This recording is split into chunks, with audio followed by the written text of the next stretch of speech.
Topic: Introduction to Embedding Space and Conformal Field Theories.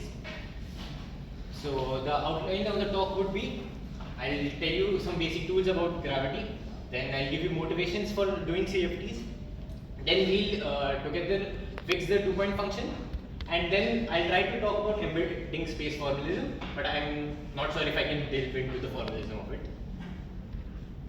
So the first thing you encounter is the metric tensor. The metric tensor gives you a notion of distances through that formula, and it also can give you a notion of angles using the inner product. The next thing is Christoffel connections. Now Christoffel connections give you how the flat surfaces over a curved manifold are connected to each other, and this also gives you an idea of how derivatives are connected within a curved surface to a flat surface.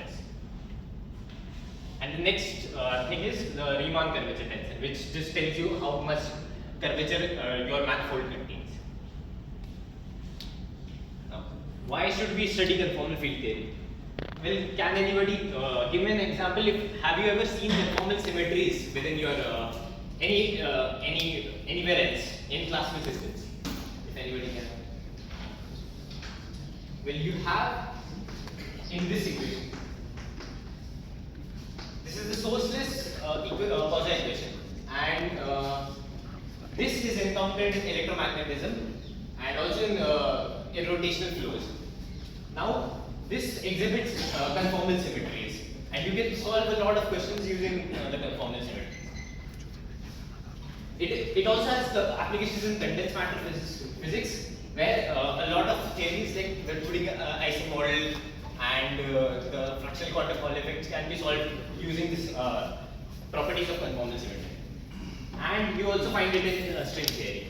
Now, the string theory, basically, while researchers were looking at the plot of J versus M square, where J is the total angular momentum, they were finding some gaps within the spectra.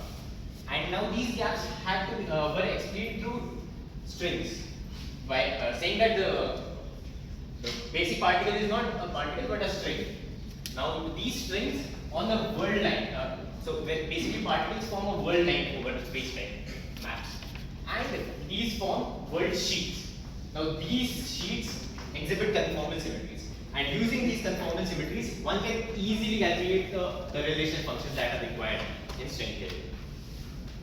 Now, what is the conformal group? Well, conformal group is defined by changes in coordinates which change your metric by a certain scale factor, which is known as the conformal factor. Now, this conformal factor can be anything, and this basic scaling allows you to blow up your distances and all of that, but does not change your angle, which you can verify through taking an inner product. Now, what does this group contain? This has translations. Basically, you shift your origin in any spatial direction. It also contains rotations and Lorentz boosts, which are basically, if you rotate your frame and if you Lorentz boost, your distance within the space-time doesn't change, which means your metric hasn't changed. It also contains something known as dilations. Dilations can be thought of as basically zooming into the space. So your distance changes from x to lambda x over all space-time directions. And it also contains the special conformal transformations, which are very tricky to deal with. These can be thought of as something known as inversions. Now, if you have an inversion is basically defined by this formula, which is basically inverting your space. And now, once you do an inversion, you can translate it by any amount, and then invert it back again. You get the original mapping again, and this exhibits conformal symmetry. Now, we'll try to fix the two-point function. Our aim is basically to use the symmetries that whatever we have discussed here, and use that to solve the two-point function and fix it, which is a really hard process. Now take it for granted that the fields transform in this pattern, and using this, basically the two-point correlator transforms in this, where the delta is the conformal weight, which is basically whenever you dilate your coordinates, this and you apply the dilation operator and you get commutator with the field, you'll get a eigenfunction back. And this delta here, the eigenvalue, is the conformal. Now using this, we can easily solve exact form of the correlation function. Well, for first, you can say that the correlation function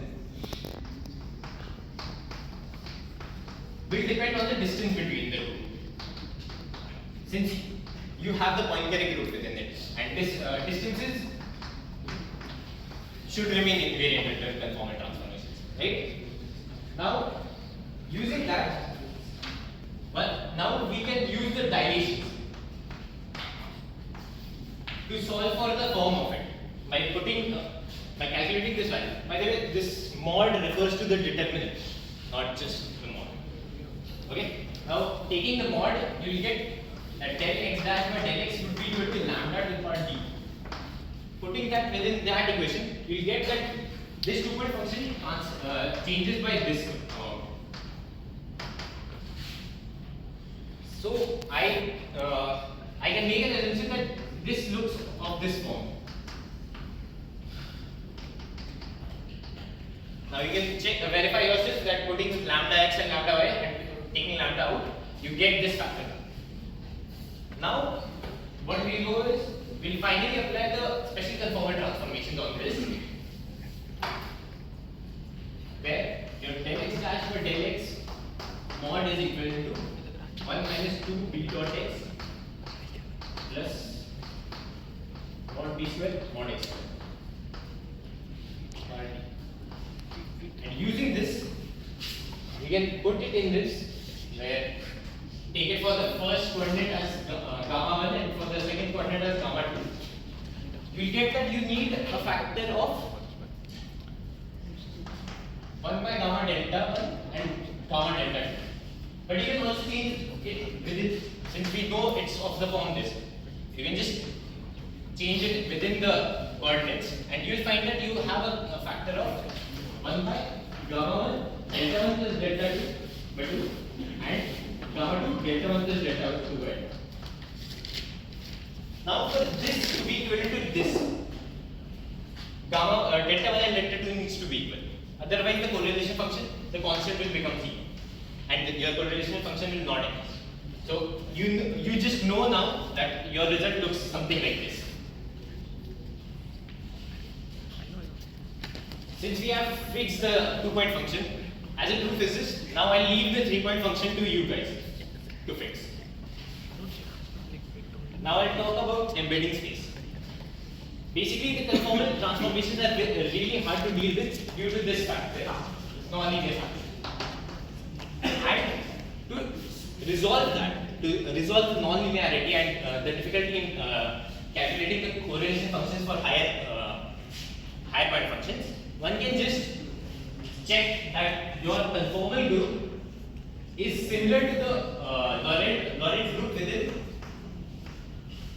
higher dimensions, 2 higher dimensions. Basically, your conformal group in d dimensions looks like this, which is the same as Lorentz group in d plus 2 dimensions, where you add a spatial dimension and a time dimension. And now this is easy to deal with, since we all know how to deal with Lorentz transformations since 1905. And now this simplifies the calculation of CFT correlation function and helps you a lot with your calculations. Thank you. Any questions? So, in the previous slide, it says any dimensions in conformal space. So, you only take space like dimensions, or it also All space.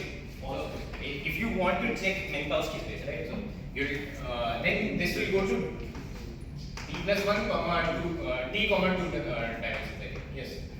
If you take Minkowski space as d comma 1, will go to d comma 2. D plus 1 comma 2. Right?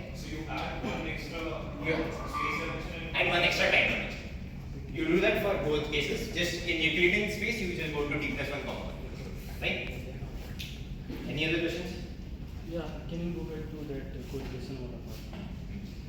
Yeah, what is आगे the conformal weight क्या है? The conformal weight is when you have a dilation operator, right? You get a dilation operator and you compute it with your function, and basically you get an eigenvalue solution where the eigenvalue is the conformal weight.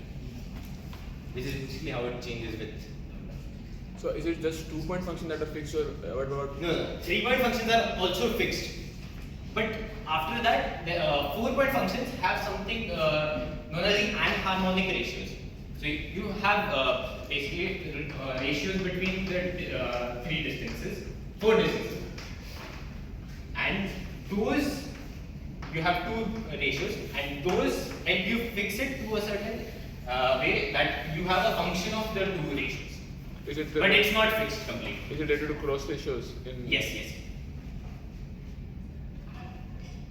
Because you want the ratios to cancel out in the end, right? Any other questions?